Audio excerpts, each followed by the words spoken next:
না না আমাদের বিয়ে হয়েছে ও আর্জেন্টিনা ফ্যান দেখে, নাহলে বিয়ে করতাম না তো। সে আমাকে জিজ্ঞেস করছে যে তুমি কি আর্জেন্টিনা নাকি ব্রাজিল। সে অলরেডি জানে যে আমি আর্জেন্টিনা সাপোর্ট করি। সে লেখছে যে একদম হ্যাঁ। পরে আর কি ওইখান থেকেই ওই টেক্সট দিছে, ওই বলছে বিয়ে করতে, বিয়ে করে বলছে। মেয়েরা টেক্সট দিয়ে কিন্তু মানে ফাহিম ভাই আপনাকে তো অনেক এক থেকে চিনি আসলে। ভাবির সাথে এই যে আর্জেন্টিনা আসলে মানে মানে সহধর্মিনী যখন আর্জেন্টিনা সাপোর্ট করে তখন কি আসলে আরো বেশি ইজি হয় কিনা? না না আমাদের বিয়ে হয়েছে ও আর্জেন্টিনা ফ্যান দেখে, নাহলে বিয়ে করতাম না তো।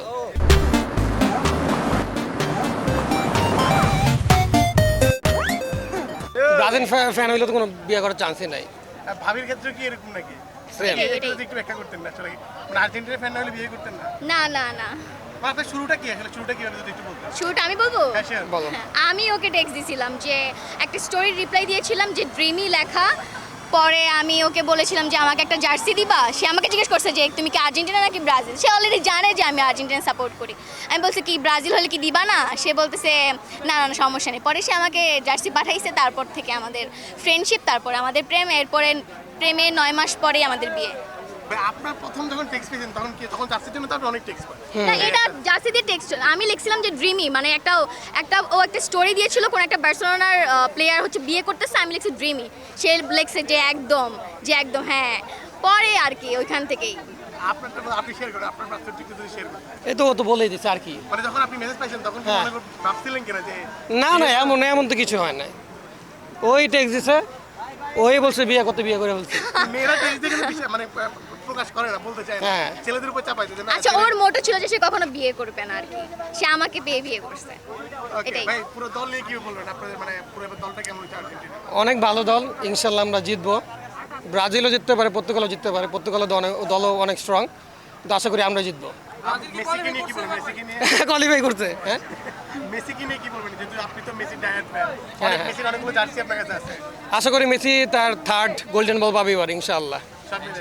ইনশাআল্লাহ, হ্যাঁ। আর যদি আলাদা করে বলি যে নেইমারেরও একটা পছন্দ আছে। আর নেইমারও তো আমি অনেক বড় ফ্যান। আমি যখন কাতারে বিশ্বকাপ খেলা দেখতে গেছিলাম, নেইমার আমাকে হাইও দিয়েছিল। তো আমি নেইমার অনেক বড় ফ্যান। আশা করি নেইমার প্রতি ম্যাচে গোল দেখ, কিন্তু ফাইনাল না জিতুক। আর রোনালদো?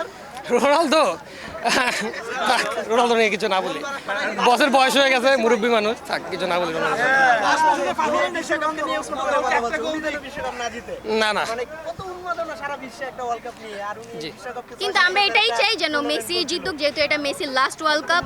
আগের বারও আমরা জিতছি, সো আমরা প্রত্যাশা করতে পারি যেহেতু আর্জেন্টিনা সাপোর্ট করি যে মেসি জিতুক, এটাই। মেসি আর এবার কয়টা গোল দিবে আপনার কাছে কি বলেন? মেসি 7টা। জি 7টা কেন? 7টা ভাল লাগে এই নাম্বার, এই কারণে 7টা। আপনি আপনি কোনটা কয়টা গোল চান? আমি 8 থেকে 9টা। মেসির কাছে। আর গোলকিপার নিয়ে যদি বলতেন মার্টিনেজকে নিয়ে। ওর নিয়ে তো কিছু বলার নাই, বাজ পাখি, বিশ্বের 1 নম্বর গোলকিপার, যার কাছে কেউ নাই। মানে এবার চ্যাম্পিয়ন ছাড়া কোনো কিছু ভাবছেন না না, চ্যাম্পিয়ন হলে কি করবেন? হুম চ্যাম্পিয়ন হলে কি এর চেয়ে বড় একটা শোডাউন দিব পুরো বাংলাদেশ। আজকে শোনান দেখে আপনার কি মনে হয়েছে, কি করতে পারি হ্যাঁ আমরা? পুরো রাখা শহর। হ্যাঁ হ্যাঁ ইনশাআল্লাহ। আর আপনার সবাই ফাইমের জন্য দোয়া করবেন যাতে সে অতি শীঘ্রই মেসির সাথে দেখা করতে পারে। মেসির সাথে দেখা করলে বাংলাদেশটাকে কিভাবে তুলে ধরবেন? মেসি অলরেডি জানে, বাংলাদেশ সবাইকে চেনে। মেসি অলরেডি বাংলাদেশ সবার সম্পর্কে জানে, আর নতুন করে তোলার কিছু নাই। মেসি জানে বাংলাদেশের মানুষ কত ক্রেজি ওর জন্য, তো মেসিকে আর কিছু বলার নাই। Okay, thank you. জি। Thank you. Thank you.